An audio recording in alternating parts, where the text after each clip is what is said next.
Mavi, my 2022 Ford Maverick Lariat, and I'm wanting to upgrade the screen from the original 8-inch with the UC on the side, call that the useless cubby, to a larger screen. And also at the same time going from Sync 3 to Sync 4, which means I've got to replace some parts. Now I got in the weeds on this video trying to figure out how I'm going to film it and what would be the best way to show you the processes, whatever it is, of how to do this yourself, rather than Ford Sync 4 who sends you a kit for $2,000 and it's not as good as what we're going to do here. So feel better about that. The Ford Sync 4 Scam Artist video is going to be up here. Click that if you want to see a way to lose way more money than doing it yourself, which is basically the same thing. Okay, so these videos are going to be cut into 3 different ones. First one, which is this one that you're watching, is going to be the parts needed and cable conversion to be able to install whichever one you want into your Ford Maverick. Screens, cables, APIMs, whatever parts you're going to need to be able to install it. That's going to be video number 1.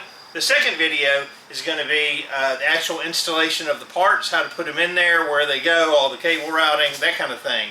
That'll be actually really super fun. And the third one is going to be basically dedicated to programming, where to get your codes for it. I'll have some that you can use in Forescan, how to actually program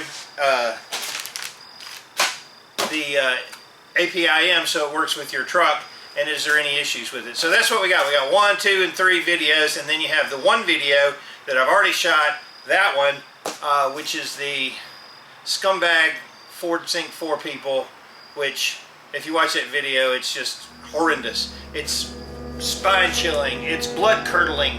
No, not really. But anyway, so let's get started on what parts you're going to need to collect before you're going to put all this stuff in your truck and make the screen from this to something way better. So when they introduced the Maverick, you know, they were talking about, oh, it's COVID and there's a chip shortage and blah, blah, blah. So what we got was this 8-inch screen. Now, it didn't make any sense at all, because how much more would it have cost to go all the way across? And I think it would be like an 11, something like that. But this is what we got with the Lariat. That, and thought it could have had automatic wipers. Would have been something really cool for the, I should check on that. I don't know if the 25s have it or not, but automatic wipers would have been cool for the truck because it's on the Bronco Sport. Could have been put on this truck. Whatever. Windshield would have been different maybe. Anyway, I digress. So, we're stuck with the 8-inch screen unless we want to upgrade. Now, this was a Sync 3 system, which is very old. I'm going to go into the history of that here just in a minute. So the next screen that we can move up to from an 8-inch screen is a 12-inch screen. Now this one happens to be from a Ford F-150, and you can see that there's no back on the back of it, and it would be very difficult to install this in the Maverick because what would be covering this? Absolutely nothing. Next thing would be a Ford Transit screen, which looks like this. Now if you think it looks familiar, that's true, because the Ford F-150 and the Transit screen are identical. You can take this screen out and put it into the housing that holds the Transit screen. So you need to get a 12-inch Transit screen, and there's also, I think, a Chinese version of car that has this screen in it, because I ordered one from China and it came in and it looked exactly the same. So you're able to get those without any problem. Now, if you want to go up to the Maverick screen for 2025, and Bill Zella 15 from Maverick Truck Club did this. This is the 13.2-inch screen. This is the screen that will be in the 2025 Ford Maverick, this size. Now, I dealt with this screen, and it's not easy to mount. You can put it up there, and I think you could finagle it around and maybe put like some rubber on the bottom. It would be okay. However, and I'll show you in a minute, this is what it looked like in the truck. So here is the 13.2 screen. Now I haven't done any programming yet on it, so it's going to have the wrong thing from the APIM. But as far as like the screen, this is the factory navigation right there. like I said, I've got a program and all, but that's what basically the size is for the 13.2. So it powered up, everything looked good. It's just too big for me. So I decided to go with the 12-inch screen, which I felt fit better in the truck and it looks more factory, in my opinion. Now some people want a bigger screen, and that's great. You can use that one. Now you're going to have something to drive the screens, and that's going to be your APIM, accessory protocol interface module. And that's what these look like. These are all APIMs. And they're all similar. These are the newer style. This is the one that comes in the truck. See if you can see that. That's the factory APIM. Now this one has a cable, and because it's an 8-inch screen, there's only 4 pins on your cable. We'll go through cables here in a minute, but you can see on the APIM that there's only these 4 pins that go in there. It's the blue side. Right there. So that's 4 pins. When you go up to a Sync 4 with a 12-inch screen, right, you've got a different cable. And you can see on the cable there's 2 additional pins right here, and on the APIM there's 2 additional pins right there. So when it goes in, there's 2 additional ones. Now that's from what I can remember, that's for additional power. That's those 2 extra little wires there. It's for power for the larger screen that this original cable couldn't carry. So when you go up to a 12-inch or 13.2, you're going to need this cable. And I'm going to put that down below with the part number for Ford. This APIM came from the scumbags at Ford Sync 4, and it is made for a 12-inch screen. I'll put the part numbers down there for that. It cannot drive the 13.2-inch screen. This APIM, which looks almost identical, starts with a P, PU5T. Now the P, every Ford part, the first number is the date code that it originally was built, and that's 2023. P is 2023. And you can look here, the date code on it is, where is it here? I don't have my glasses on. Oh, manufactured date. 2023 manufactured date. So if it's a 2023 APIM and it's got the 4 pins here and the 2 pins there, it will drive the 13.2-inch screen. And as well as it will also drive the 12-inch screen. You won't have any problems if you want to use this one on the smaller screen. It'll work fine. This video cable with the additional 2 ends, which I'm going to put the part number, the Ford part number down there for that. RL is 3T. I don't know. I'll put the part number down below. You're going to need this. You're going to need this WPT 982, which is basically, it goes back to like way back in the, I think, 80s. This plug, and it's made for door lock control, but they used it for the back of the screen for a power supply. So this goes into a power supply. Now this comes from Amazon. I put the link down below for you. Beautiful, beautiful. And this is the cable that we're going to have to modify. Right? This goes from Sync 3 to Sync 4. This has Sync 3 cable right now. We've got to adapt some of the pins in it to make it a Sync 4 and get rid of the camera cable, and then replace that with some of the regular pins, because that will allow the camera to go through this cable and not have any problems. So that's basically what you need. You need a screen, you need the main cable with the extra 2 pins here, you need the power cable that goes to the back of the screen that we're going to adapt to this. It actually, we've got to splice it in there. And you need an APIM, whichever configuration that you want. The APM that comes in the truck will not power a 12-inch screen, 13-inch screen, only an 8, because it only has the 4 pins. How exciting! So that's basically what you need once you decide on how you're going to do it. If you're going to go with 12-inch, you're going to go with 13.2.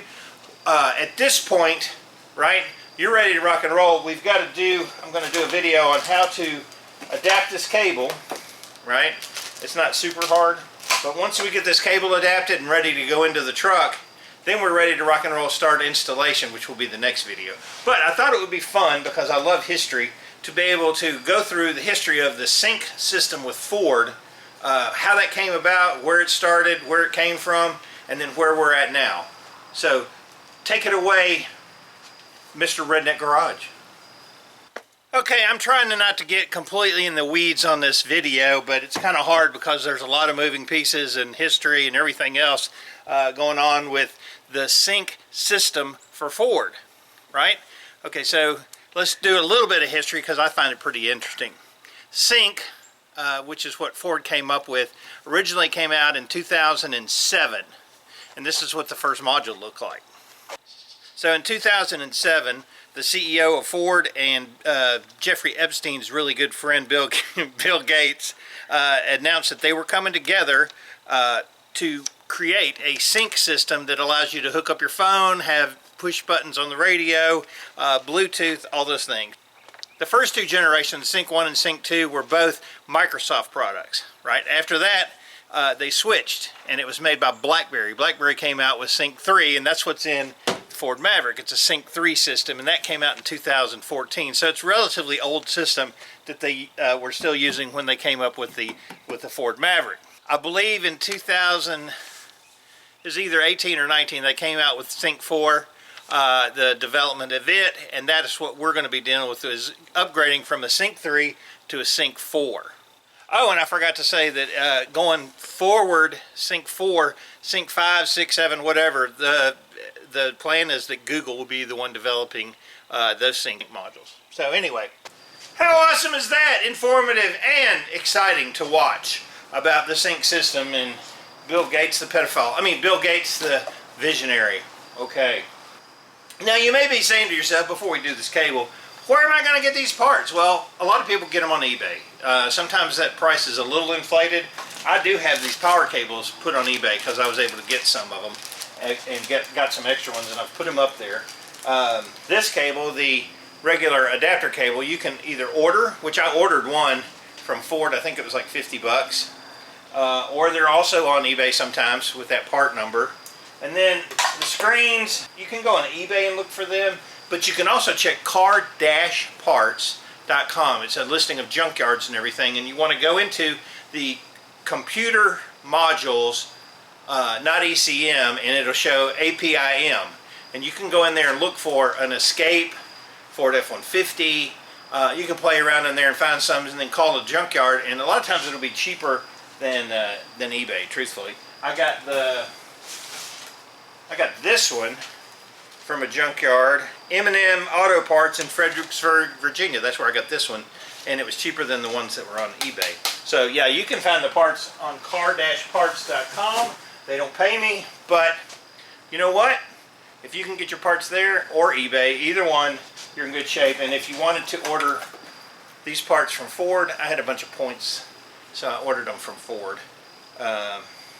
They shipped them overnight. It was crazy. So anyway, that's where we're at. Let me get this cable done, right? We'll get the cable done. We'll test it. Everything works okay. That'll be the end of this video. Give you a chance to go rustle up your parts, and then we'll figure out how to put them in the truck. And I guarantee you it's going to look pretty nice. And then we're going to figure out how to program it. So let's get on this cable, which some people had some confusion with, because it is kind of a pain in the butt. And let's get that thing fixed. Alright, the first thing you're going to have to get is some nitroglycerin. And the nitroglycerin is very volatile. We're going to have it to get these pens out without damaging them. And if you drop it, it could be a catastrophic failure. Oh! Okay, here we go. Let's quit screwing around. Alright, so the first thing we got to do is find the cable here and take off this bougie. There we go. Take off your cabling wrap here, because that's in the way. Now, I've got the diagram right here, but it's really hard to tell which one's which on this, right? So what you have to do is take this shielding off, to be able to determine which one is which and where it's at. Now if you look, there's two little tabs right here inside this box right here. So what we want to do, this is a pin remover kit I got on Amazon. I'll put a link down below, and this works great for taking these pins out of any type of electrical doomajuji. Alright, so there we go. And that's what we're looking for, is to pull this off right there. Now we're still going to need this cover to determine the determination of where we need to be, right? I just plugged it in there again. Damn it. So with this kind of halfway on, you can see that tab right there, and then this tab right here, right? And we need to remove 53, 54, 41, 42. So 53, 54 is the easiest. It's going to be these bottom two. So I'm going to pull it off, and it's going to be this one and this one, right? Because this is in the right configuration here. So I'm going to look and just kind of grab my wire.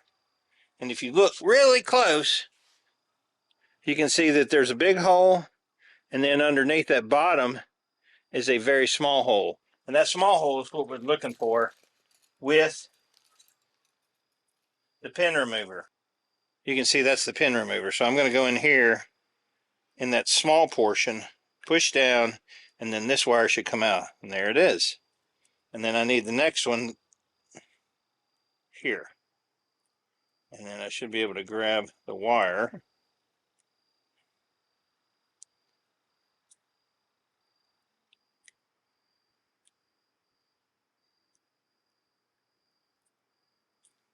There we go. Right, so I got, this is 53 and 54. And this is where this really comes in handy, because this is much deeper. So I'm going to have to get up in there, same type of configuration, push in and pull the wires out. So I'll do that real quick. That'll be 2 of the 4 that we got to remove. Okay, so here's where we're at. I've got 41 and 42 removed, and I've got 53 and 54. That left me with these 4 wires. Now we got to connect our camera back up.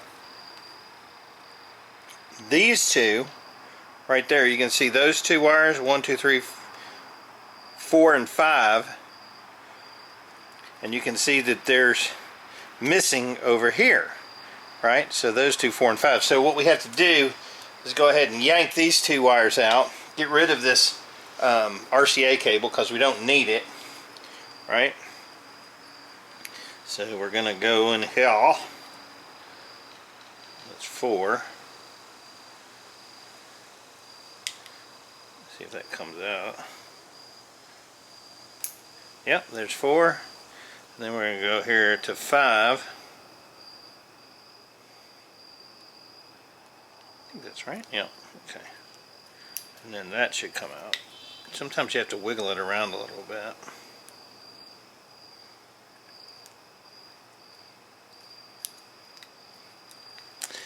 It's being difficult. Should be 5.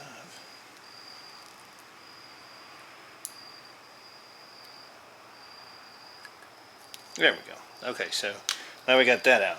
So then you're going to take 2 good wires, and there's a little clip right here, and you want to make sure that that's pushed out just a hair, right? So it can grab. That's good. And I gotta get my glasses on. It's a little bitty. And then this one here, we'll push up on it just a hair. Alright. Okay. Very good. Alright, so then I'm going to go over here. And the pin part, y'all, goes into this one. Okay, and that's good. We got our pin in. And then we're going to carefully go over to this side. And this is going to be 1, 2, 3, 4, 5. 1, 2, 3, 4, 5. So it's going to be the farthest one out. Put the clip up to the top. Click it in. And then we only have one more wire to put in. Make sure our clips are good. That one's going to go here. Nope. That one's going to go here. Yep, so that's clicked in. And then this one,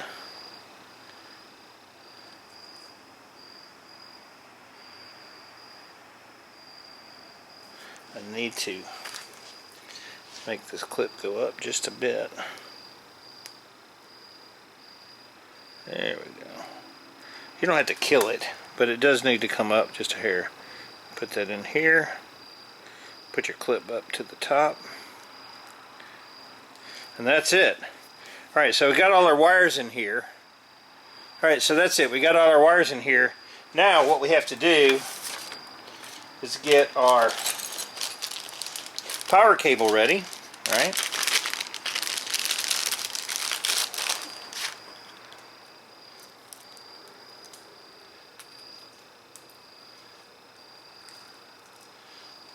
Gotta put that wire back in, it looks like. So here it is, if you're looking at it. Pin 1 and pin 4. That's the only two we're going to deal with. So that one wire that's... Oh, let's see. This wire that came out doesn't really even matter, because we're not going to use it anyway. But if you wanted to fool with it, it goes back in this hole. Like that. Anyway, so hold it correctly.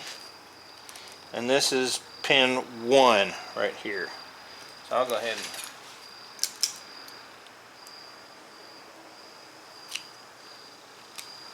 There we go. Now this pin 1 is going to go to pin 1 in this. So you've got to, again, put your cover on it. Like this. There we go. Get your orientation. Right? Here's our orientation. Pin. And it's going to be the top furthest one. So this one, yeah, that's going to be pin 1. So 1 to 1. I'm going to go ahead and cut this. Oh, go ahead and splice.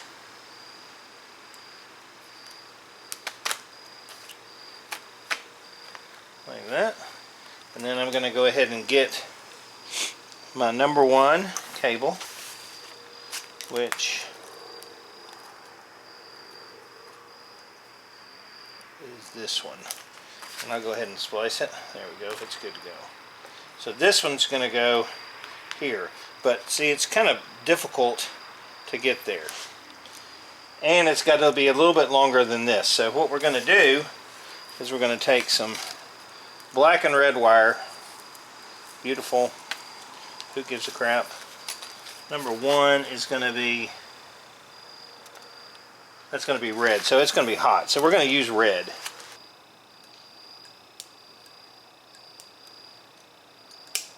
This isn't super critical. Make it a little bit longer. Here we go. So we're going to go here.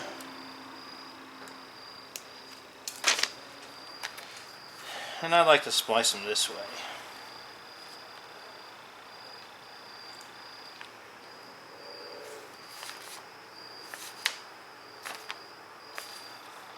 Okay, so that's ready to solder. Get my soldering iron. I don't have to worry about shrink wrap yet because it's open.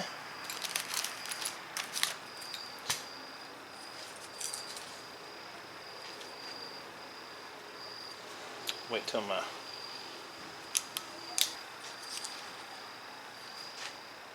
As soon as that light turns green, I'm ready to rock and roll. It's too short. Cut it too short. So I need a little bit longer. I like that. Is that enough? Yeah, no.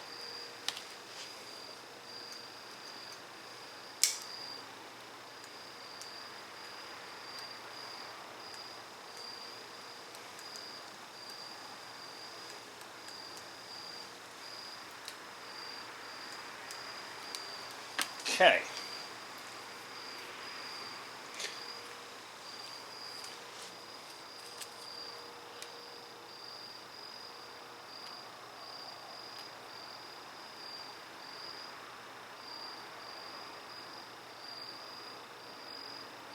All right, there's one side.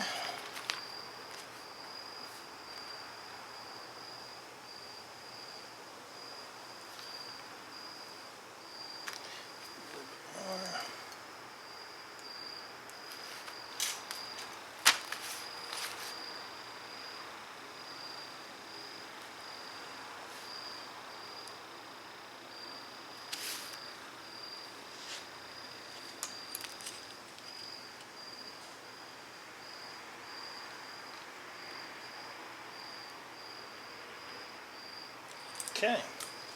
So we got those two pieces, right?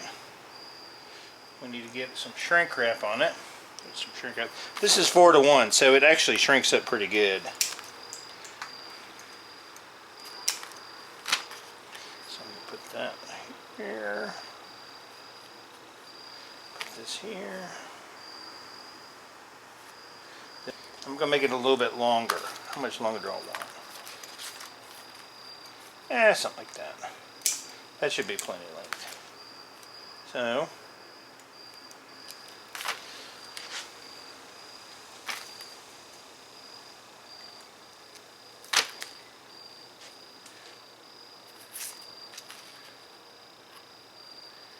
go ahead and get these two.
Alright, so that's one.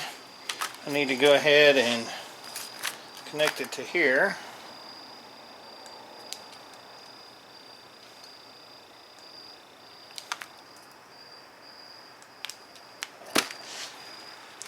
Get my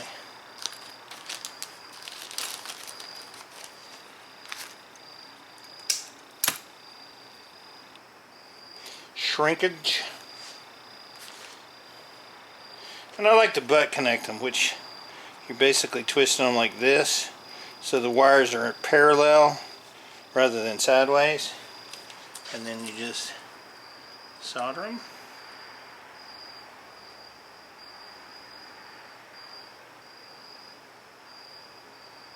Beauty.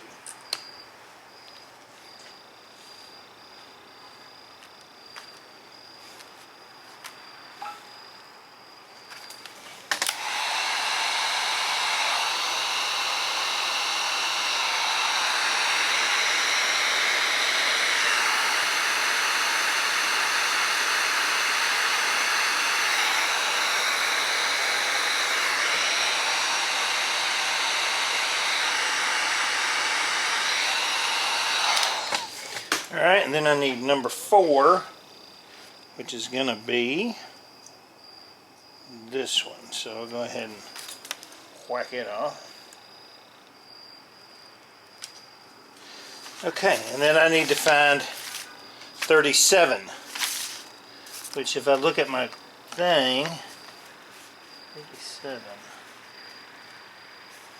37 is the bottom here, right? That's 37. So 1 is on the top, 37 is on the bottom. So I'll do the same exact thing, cut it,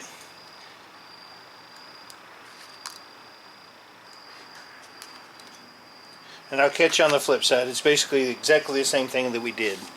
Alright, alright, alright! As Matthew McConaughey would say, we're ready to go. This is the cable. I've gone ahead and taped up where it splices in. Two of these wires don't do anything, so you might as well, you can cut them off, you can leave them on, it really doesn't matter.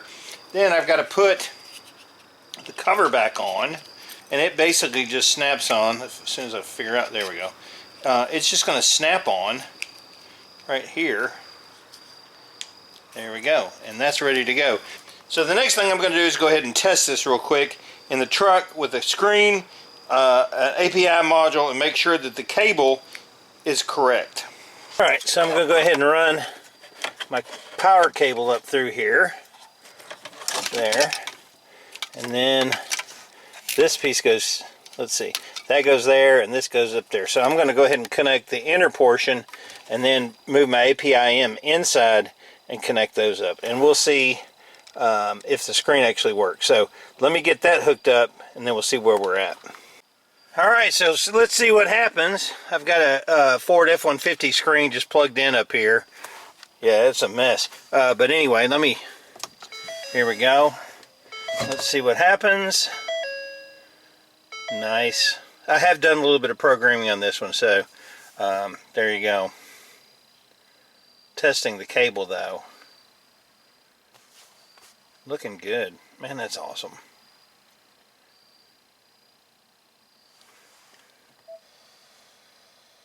Interesting. Okay, so it should go ahead and pick up my phone because it's tied into this APMI. There it is. Okay, so we got Google. Awesome. Let's go apps. Apple CarPlay, Android, mobile health. Okay, awesome. Alright, so now the only thing that I'm really wanting to make sure of at this point, as far as that cable goes that I just made up, is if I put the truck in reverse, will I get a camera? Because if you've got those wires mixed up or there's an issue with it, and there it is, I've got a camera. Awesome! Okay, so we can move forward at this point. So here's the Maverick, the first generation front end, and why would anybody go to that nasty front end that they have coming out in 2025? I can't explain it. Okay, so that's going to be the end of video number 1. It actually works, so that's good. Haven't got it installed yet, but I'm going to put some links down below for the parts that you need, the PDFs for the connector. Also, we'll have all the piece parts that you're going to need. So once you get all that, it's going to be pretty easy. Hopefully that the video that you saw helped you to see how to put that cable together. Once you get that done, then it's really not that hard. You're going to have to MacGyver the screen in there, and you're going to have to decide if you want a 12-inch or a 13.2 or all that. I'm pretty excited that everything fired up like it was supposed to. Keep watching. The next video coming up soon will be about how to install the screen, where all that stuff goes, the APIM, what you're going to do with it. I found that if you bend the legs, it makes it easier. Anyway, all of that to say, you can do it yourself. So I'm David from the Redneck Garage. Pretty soon, little Mavy here is going to have a Sync 4 system in it, and I'm going to be excited. So I appreciate you watching. Any questions, comments, post them below. I'm David from the Redneck Garage. Keep turning wrenches.